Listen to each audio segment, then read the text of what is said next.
vainqueur de l'élection présidentielle en Côte d'Ivoire est connu depuis hier. Le président sortant Alassane Ouattara a été élu pour un second mandat, une victoire célébrée par les populations. Nous irons à Korogo dans quelques instants. 10 000 pots chassants, c'est le don fait par l'OMS au Centre national de transfusion sanguine. Avec ce don, l'Organisation mondiale de la santé renforce la capacité du CNTS et lui permet ainsi de soulager les malades. 1979-2015, la politique de l'enfant unique en Chine prend fin après 36 ans. Le Parti communiste chinois autorise désormais tous les couples à avoir 2 enfants. Bonsoir à tous, bienvenue dans le 20h sur RTI 1. Le vainqueur de l'élection présidentielle 2015 en Côte d'Ivoire est connu depuis hier. Le président sortant, candidat du RHDP, Alassane Ouattara, a été élu dès le premier tour pour un second mandat. Après la proclamation des résultats par la CEI, les populations, notamment à Korogo, ont laissé éclater leur joie. Charles Tatou de RTI Boaké a sillonné quelques quartiers à Korogo. Le candidat du RHDP, Alassane Ouattara, réélu président de la République pour un second mandat, les populations du district des Savanes, région dont il est issu, font éclater leur joie. Surtout, les populations de la ville de Korogo. Mercredi en fin d'après-midi, c'était l'effervescence. Une caravane de joie initiée par les responsables locaux de la campagne du candidat du RHDP a sillonné tous les différents quartiers. Nous sommes tous en joie avec l'appel de Daokro. Nous tous, on s'est impliqués. Tous les secrétaires généraux se sont impliqués pour la victoire du président Alassane Ouattara. Je dis merci à l'équipe de campagne de la jeunesse et la mobilisation et les équipes de la campagne. Tout le monde a travaillé ensemble, la main dans la main, comme les Américains disent, work together.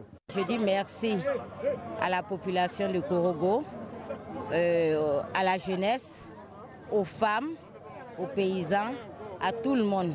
Vraiment merci. Dans tous les quartiers traversés, elle a distillé de la joie aux populations.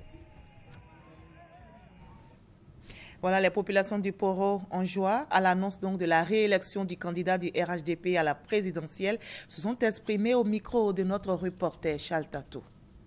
Quand on est au pouvoir, on cherche à aider la population, à développer le pays, à innover. On parle d'émergence au fait. Donc je félicite ce monsieur, je voudrais que ensemble, sans distinction d'ethnie, ni de race, ni de religion, parce que nous sommes dans un état laïque, acceptons ce monsieur au pouvoir, qu'il continue son travail. Par la grâce de Dieu, tout s'est bien passé. En tout cas, tout ce qu'on craignait, voilà, c'est pas arrivé. Et bon, les élections se sont bien passées. Tout le monde, en tout cas, a voté tranquillement. On remercie tous ceux qui ont œuvré pour ça. Voilà, les candidats, tout le monde en tout cas, se sont bien comportés. Et puis bon, la population aussi. Donc on félicite tout le monde en fait. Contrairement à 2010, ici à Korogo, les élections sont de façon paisible, de façon apaisée. On a vu quand même les Ivoiriens assez mûrs, assez matures. Alors c'est ce que je peux dire sur cette élection. Le président Alassane Ouattara, réélu avec un score, je rappelle, de 83,66%, a été aussi félicité par ses adversaires. Pascal Affinguessan du FPI, arrivé deuxième dans cette présidentielle, a salué la victoire du candidat du RHDP lors d'une conférence de presse tenue hier. Nous écoutons le président du FPI. Le candidat Alassane Ouattara a remporté l'élection présidentielle du 25 octobre 2015. Je prends acte de ce résultat et je lui adresse les félicitations. Je note cependant que les résultats affichés et les scores des candidats dans les différentes régions dressent le tableau d'un pays encore sous le traumatisme de la guerre. Pour remercier tous les acteurs de notre campagne électorale, en premier lieu les militants et tous les responsables du Front populaire ivoirien, le parti qui m'a accordé son investiture pour cette compétition nationale. Le FPI a démontré, encore une fois, sa grande capacité de résilience. Malgré les épreuves, le parti s'est dressé, comme il a toujours su le faire chaque fois que la situation du pays l'exige. Je remercie les militants et responsables des partis frères de l'Alliance des forces démocratiques, AFD, qui ont soutenu ma candidature et participé activement à sa promotion sur l'ensemble du territoire national. Je salue les Ivoiriens de la diaspora pour leur soutien. Je salue le peuple de Côte d'Ivoire, les populations de toutes les régions qui m'ont reçu et écouté, et je dis infiniment merci à tous ceux, à toutes celles qui ont voté pour nous. Voilà, le scrutin de dimanche a été suivi par plusieurs observateurs, dont l'UJCMAC, l'Union jeunesse de la Communauté économique et monétaire de l'Afrique centrale. L'Union a déployé sur le terrain 65 observateurs internationaux indépendants et l'UJCMAC se dit satisfaite du bon déroulement du scrutin. Le scrutin présidentiel du 25 octobre 2015 en République de Côte d'Ivoire s'est déroulé dans des conditions acceptables, de manière régulière, dans le calme, la liberté et la transparence. Malgré quelques imperfections, dues aux pannes techniques des tablettes constatées à plusieurs endroits qui ont causé le retard du démarrage de vote, à l'issue de leur observation dans près de 400 bureaux de vote visités, il en ressort les éléments d'appréciation suivants. La présence effective des membres des bureaux de vote ainsi que des représentants des partis politiques. La disponibilité en général du matériel électoral. Le déroulement satisfaisant des opérations de dépouillement, la tabulation et l'agrégation des résultats, et ceci en présence des membres des bureaux de vote initiaux, des représentants des partis et des observateurs nationaux et internationaux. L'établissement des procès-verbaux et de leur signature par tous les acteurs présents. Au vu de tout ce qui précède, la coordination de la mission des observateurs internationaux de la société civile africaine, espace CEMAC, salue et apprécie le sens civique, le calme et la discipline des électeurs, apprécie l'unité de sécurisation de l'élection présidentielle qui a travaillé en toute discrétion et sans entrave ou intimidation aucune dans le processus électoral. Une autre mission d'observation déployée sur le terrain dimanche dernier apporte aussi son jugement sur cette élection. Il s'agit de l'ONG Corps de paix et de vie. Pour ces observateurs venus du Bénin, le scrutin a été paisible et transparent. Nous les écoutons. Elle a été accréditée par la Commission électorale indépendante pour l'observation du scrutin présidentiel de Côte d'Ivoire. L'ONG Corps de paix et vie, en abrégé ONG CEPAVI, a déployé 89 observateurs dans différentes régions de Côte d'Ivoire. Dans toutes ces régions que nos observateurs ont parcourues, il nous a été donné de constater que les élections ont été bien déroulées dans l'ambiance, dans la paix, dans la tranquillité et dans la transparence. Mais il faut noter que notre équipe sur le terrain a constaté quelques dysfonctionnements au niveau des tablettes qui ont été pris en compte quelques minutes plus tard, ce qui a permis aux citoyens ivoiriens d'accomplir leur devoir civique. Ayant apprécié le dispositif dans lequel s'est déroulée l'élection, l'ONG fait des recommandations.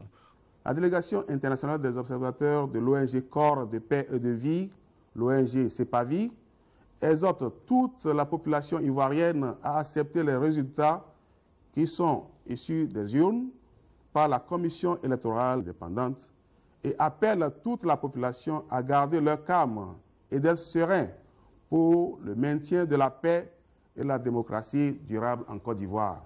L'ONG béninoise est composée de 48 experts en observation. Elle a visité 32 régions dans le cadre du travail de terrain. Voilà, reportage réalisé pour vous par Armand Boui et Abou Sanogo. La fondation Guigui La Grande Espérance était aussi déployée sur le terrain pour cette élection. Et à l'instar des autres missions d'observation, la fondation juge le scrutin. Le directeur exécutif de la fondation Guigui La Grande Espérance salue l'environnement paisible dans lequel s'est déroulé le scrutin. La fondation Guigui La Grande Espérance note avec satisfaction le caractère paisible du scrutin, le bon niveau de sécurité du scrutin, le calme et le civisme observés par les Ivoiriens dans l'expression de leur droit de vote, l'esprit fair-play des différents candidats avant, pendant et après la campagne, la bonne couverture médiatique de la campagne électorale, Des faits confirmés par l'ensemble des observateurs électoraux, à l'instar de ceux de l'Union africaine, de la CEDEAO et de PIS Côte d'Ivoire. La Fondation Djigui, la Grande Espérance, voudrait, à cet instant important, marquant un pas historique franchi par notre pays dans sa marche vers la consolidation de la démocratie, se féliciter de ces bonnes conditions du déroulement du scrutin électoral. En outre, la Fondation Djigui, la Grande Espérance, salue l'attitude citoyenne et l'esprit fair-play de l'ensemble des candidats après la proclamation des résultats provisoires par la Commission électorale indépendante. Elle voudrait par ailleurs féliciter l'ensemble des Ivoiriens qui ont démontré par là la preuve de leur maturité politique, leur engagement pour le renforcement de la démocratie dans notre pays et leur attachement à la paix. Voilà, le président Alassane Ouattara a donc été réélu pour un second mandat de 5 ans avec un score de 83,66% et la commission électorale indépendante a annoncé avoir transféré depuis hier les résultats provisoires globaux de la présidentielle au Conseil constitutionnel. Ousmane Diagana, directeur des opérations de la Banque mondiale, fait ses adieux à la Côte d'Ivoire. Avant son départ d'Abidjan, le représentant pays est allé faire ses adieux au ministre d'État, ministre de l'Emploi, des Affaires sociales et de la formation professionnelle. Voyons la cérémonie d'adieu avec nos reporters Armand Boui et Jean-Jacques Kwame. Ousmane Diagana, directeur des opérations pays de la Banque mondiale pour la Côte d'Ivoire, quitte notre pays. Il est venu dire au revoir au ministre d'État, ministre de l'Emploi, des Affaires sociales et de la formation professionnelle. Pendant ces 2 années, nous avons posé des jalons extrêmement importants. Nous avons accompagné le gouvernement dans la mise en œuvre de projets majeurs. Je crois que nous allons tous suivre l'exécution de ces projets, puisque nous sommes persuadés que non seulement ils continueront à produire des bénéfices pour la Côte d'Ivoire, mais ils vont aussi servir d'exemple pour d'autres pays. La cérémonie d'adieu a été également l'occasion pour le ministre d'État Dosso Moussa d'évoquer les 3 projets réalisés avec la Banque mondiale. La question de l'emploi des jeunes, comme vous le savez, qui est une des priorités du président de la République, donc du gouvernement de Côte d'Ivoire. Le deuxième élément, c'est la stratégie de protection sociale et évidemment la couverture maladie universelle, qui sont 3 gros sujets où la Banque a donné et la Banque continuera de donner, et c'est cela que je retiens. Depuis le 1er janvier 2014 que le Mauritanien Ousmane Diagana est directeur des opérations pays de la Banque mondiale pour la Côte d'Ivoire, le Bénin, le Burkina Faso, la Guinée et le Togo. Il sera remplacé par Pierre Laporte, originaire des îles Seychelles, qui prend fonction le 1er novembre 2015. Sécuriser mon lieu de travail, c'est l'appel lancé par l'Union internationale de l'alimentation. L'UITA vient d'organiser un séminaire de formation pour dénoncer les conditions de travail dans l'industrie de l'hôtellerie. Son objectif est clair, trouver des pistes de solutions pour améliorer les conditions de vie des travailleurs de l'hôtellerie, nous disent Ahmed Traoré et Abou Sanogo. Contribuer à l'amélioration des conditions de santé et de sécurité des femmes de Chambre et Vallée de Côte d'Ivoire. C'est l'objectif que veut atteindre l'UITA, l'Union internationale de l'alimentation, à travers la campagne mondiale qu'elle organise en faveur des agents des établissements hôteliers et touristiques.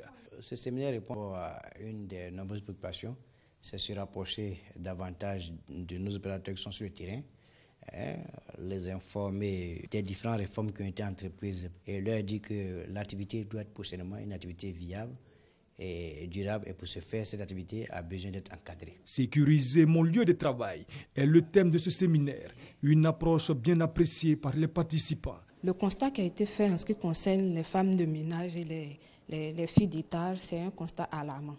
Le travail demande beaucoup d'efforts et est peu rémunéré. Donc nous sommes là aujourd'hui dans le cadre des travailleuses dans ce secteur-là pour pouvoir voir dans quelle mesure nous pouvons revaloriser ce travail-là. L'Union internationale des travailleurs de l'alimentation est une fédération d'organisations syndicales représentant les travailleurs de divers secteurs. En Côte d'Ivoire, elle dénonce les conditions de travail abusives du personnel du tourisme et demande à l'industrie hôtelière de garantir à ce personnel un environnement de travail sain. Nous prenons à présent la direction d'Oumé où un foyer polyvalent de plus de 600 places a été inauguré. C'est un geste du maire Asamoah Konan Ferdinand. Il a également réalisé plusieurs infrastructures dont des centres de santé, des magasins et la clôture du stade municipal d'Oumé. Le reportage de Kwadi Kwame.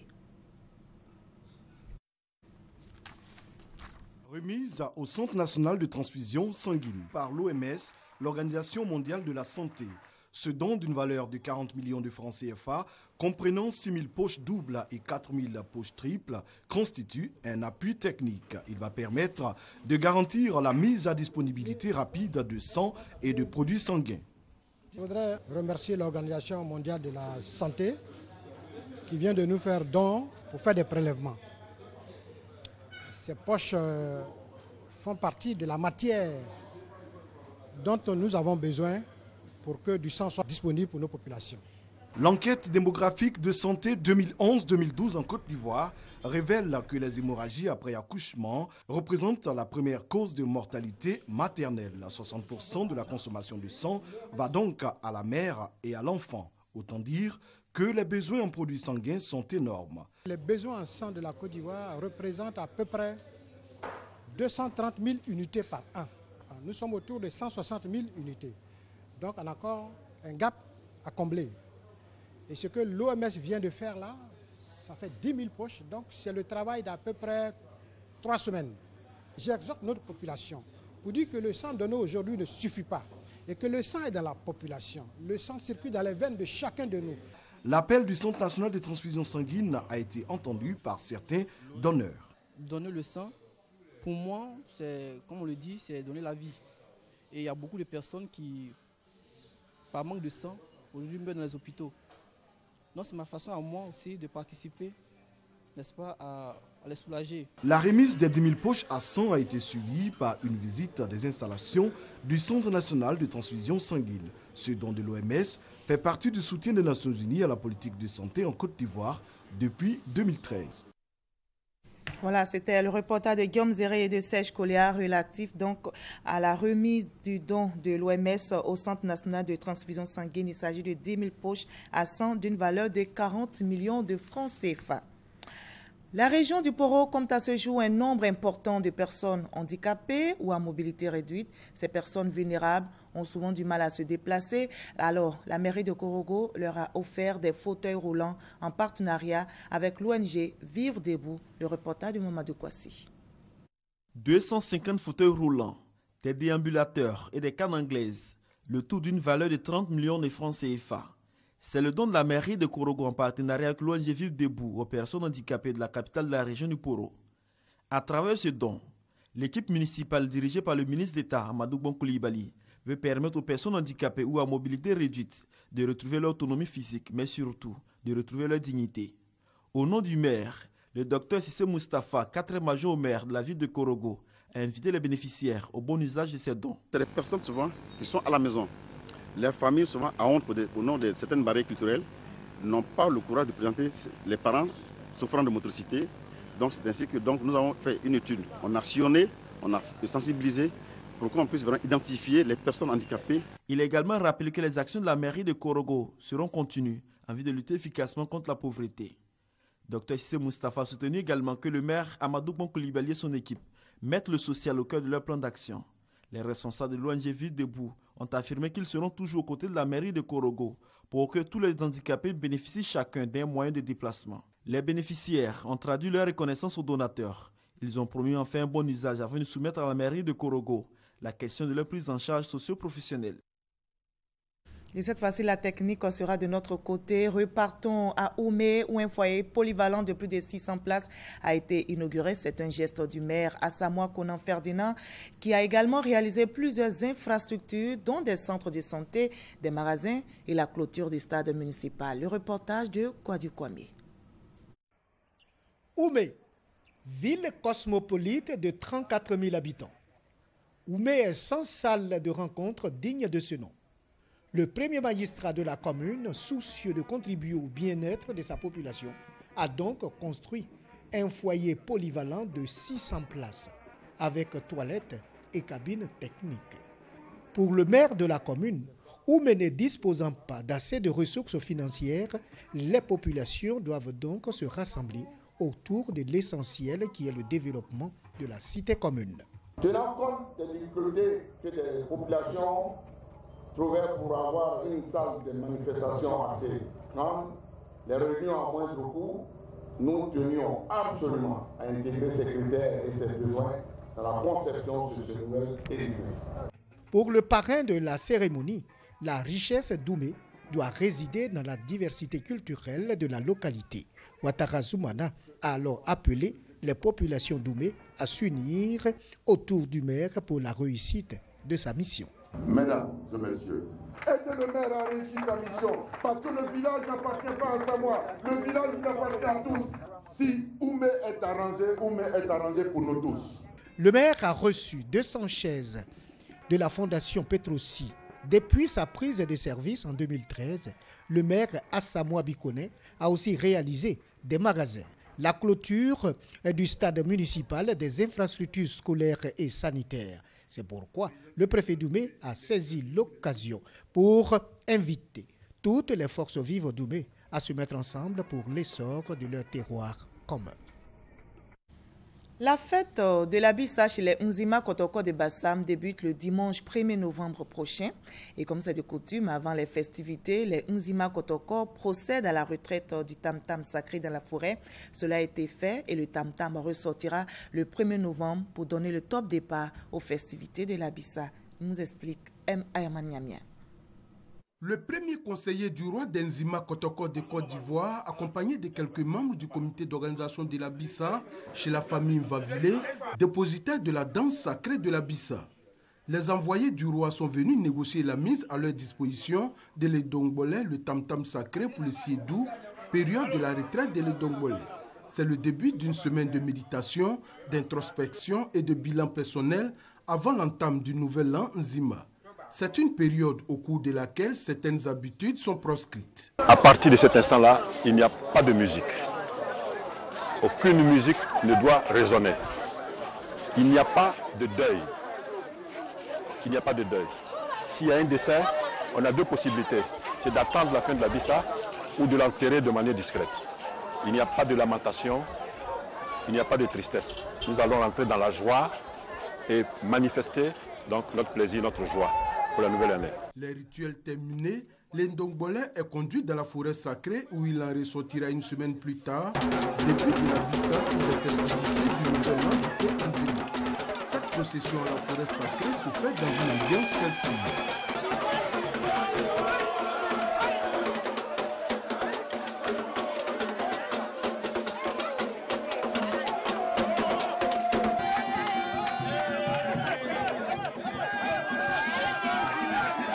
Le 1er novembre prochain, le peuple Nzima sera aux côtés de son roi pour démarrer la célébration de son nouvel an. Une semaine de festivités marquée par les danses, la critique sociale, les réjouissances, les retrouvailles et les découvertes.